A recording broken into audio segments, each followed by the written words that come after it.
आइजोफोरनि गोबां जेंनाखौ सुस्रांनो थाखाय दिनै दुलाराय बर' बिमा गौथुम आफाद सोरजिदों। नंगौ, नोंथाङा थारखौनो खोनादों। दिनै दुलाराय बर' फरायसा आफादा उदालगुरि जिल्लायाव दुलाराय बर' बिमा गौथुम आफाद दाफुंबाय।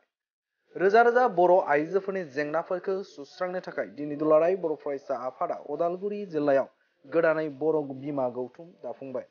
दुलाराय बिमा गौथुम आफादखौ गोदानै दानायनि थांखिखौ दुलाराय बर' फरायसा आफादनि गाहाय नेहाथारि बिथां खनीन्द्र बसुमतारिया खौरांगिरिनि सिगाङाव फोरमायदों दि आइजोफोरनि माखासे जेंनाखौ सुस्रांनो थांनायाव दुलाराय बर' फरायसा आफादा आइजोफोरनि माखासे जेंनाफोरखौ हमदांनो हायाखै। बेनिखायनो आइजोफोरनि माखासे जेंनाखौ हमदांनानै सुस्रांनो थाखाय दिनै दुलाराय बर' फरायसा आफादा उदालगुरि जिल्लायाव दुलाराय बिमा गौथुम आफादखौ दानाय जादों होननानै फोरमायो। दिनैनि बे हाबाफारियाव दुलाराय बर' फरायसा आफादनि आफादगिरि दिपेन बर'जों लोगोसे दुलाराय बर' फरायसा आफादनि गाहाय नेहाथारि खनीन्द्र बसुमतारी आरो दुलाराय बर' फरायसा आफादनि गोबां दैदेनगिरिजों लोगोसे गोबां आइजोफोरखौबो बाहागो लानायखौ नुनो मोननाय जादों। बे समाव जोंनि खौरांगिरि सुकुराम बर'नि एक्सक्लुसिभनि गेजेरजों मोनथिना लानि। नंगौ, मोनसे समाजा जेब्ला जौगागोन, जेब्ला आइजो माहारिया दावगानायनि मोनसे लामायाव आगान सुरगोन, अब्लानिया मोनसे समाजा जौगागोन। आरो समाज मोनसे जौगानायाव, मोनसे संसारा जौगानायाव आइजो माहारिनि गोबां बिहोमा दङ। दिनै दुलाराय बर' फरायसा आफादनि बानजायनायाव, दुलाराय बर' फरायसा आफादनि दैदेननायजों बर' बिमा गौथुम मुंनि मोनसे गोदान आफाद, मोनसे जिथु बर' आइजोफोरनि मुङाव दानाय, दिनै बे उदालगुरि जिल्लानि नैबे उदालगुरि जौमा फरायसालिनि जि अडिट'रियाम हल, बे अडिट'रियामाव जाबाय थादों। दा बे बिथिङाव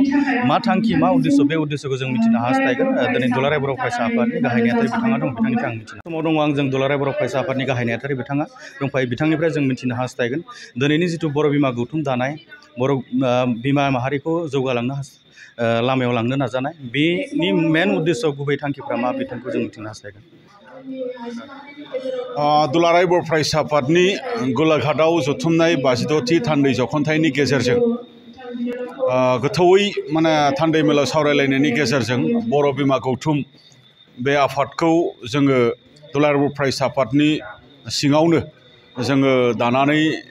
लानाय जादों। आरो बे आफादखौ दिनै आबुं महर, मोनसे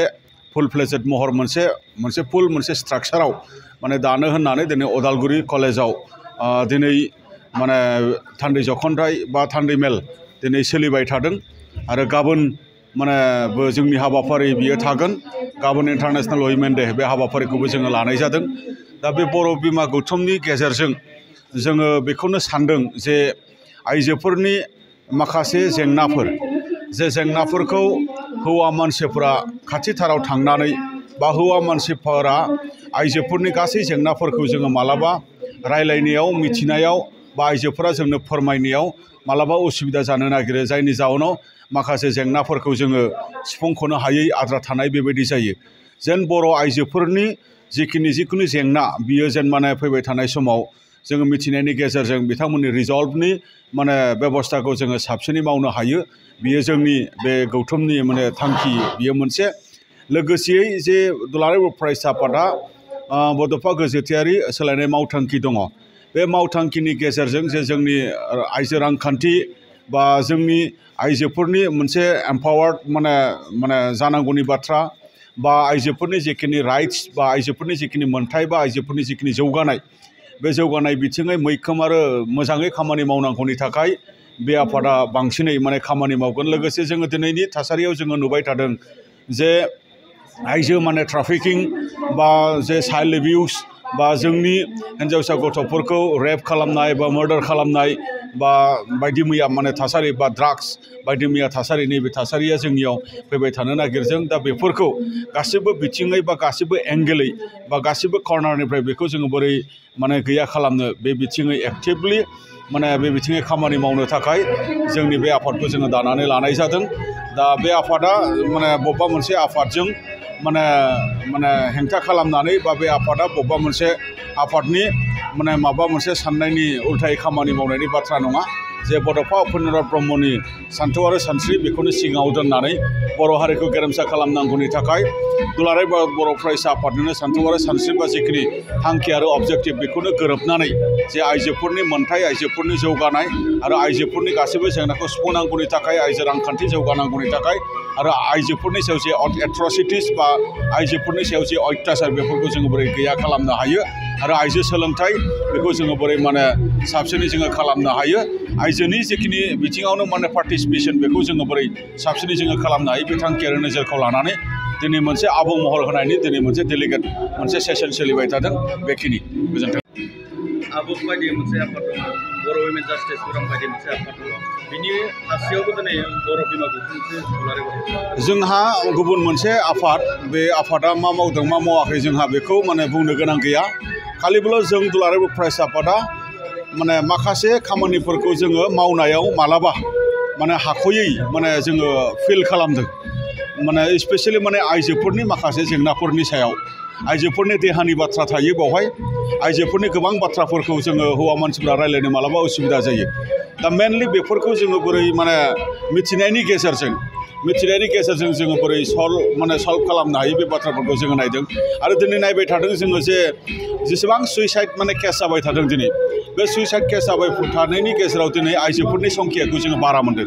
बेफोरखौ जोङो बोरै बन्द' खालामनो हायो बा काउन्सिलिंनि गेजेरजों एवारनेसनि गेजेरजों बा गुबुन मोनसे राहानि गेजेरजों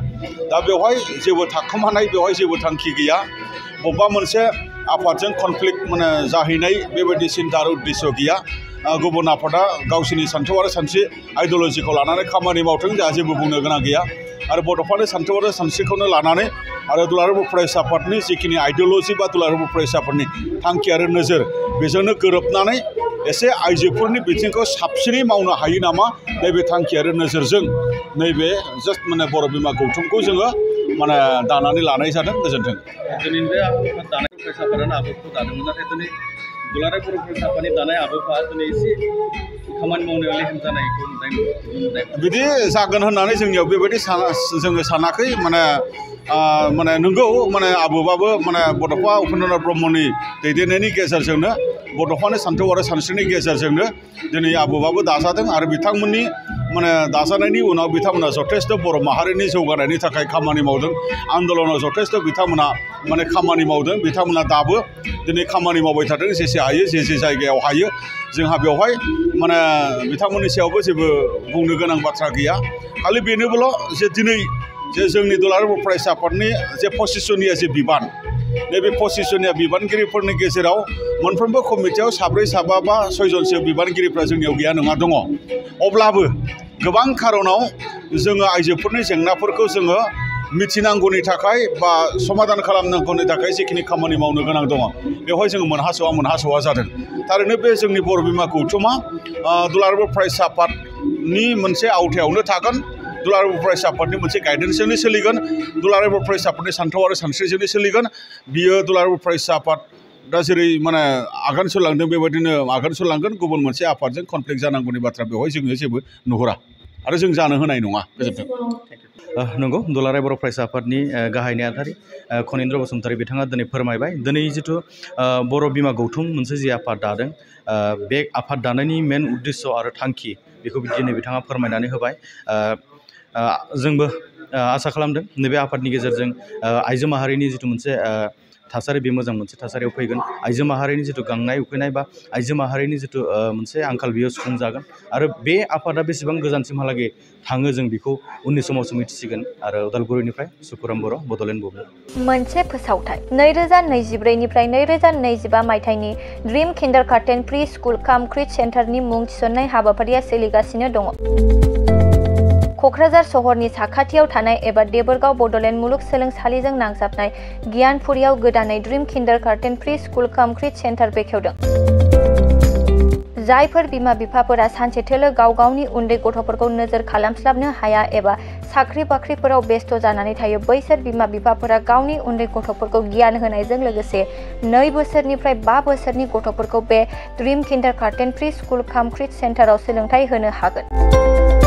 बे फरायसालियाव गासै सुबिदाखौनो फरायसाफोरानो मोनफुंनो हागोन। सुबिदाफोरनि गेजेराव दं fun learning, different types of co-curricular activities, age appropriate curriculum, sensory experience, बेनि अनगायैबो holistic development, safe and free learning environment, daily weekly activity record, nature corner, live CCTV security, emergency fire safety as well medical kit, air conditioning facility बेफोर सुबिदाफोरखौ गासै फरायसाफोरानो मोननो हागोन। बेनि अनगायैबो नोंथाङा गोबां बाथ्रा मिथिनो थाखाय नैबे 8638845487 एबा 9101156459 जानबुं नाम्बाराव फन खालामनानैबो खौरां लाहरनो हागोन।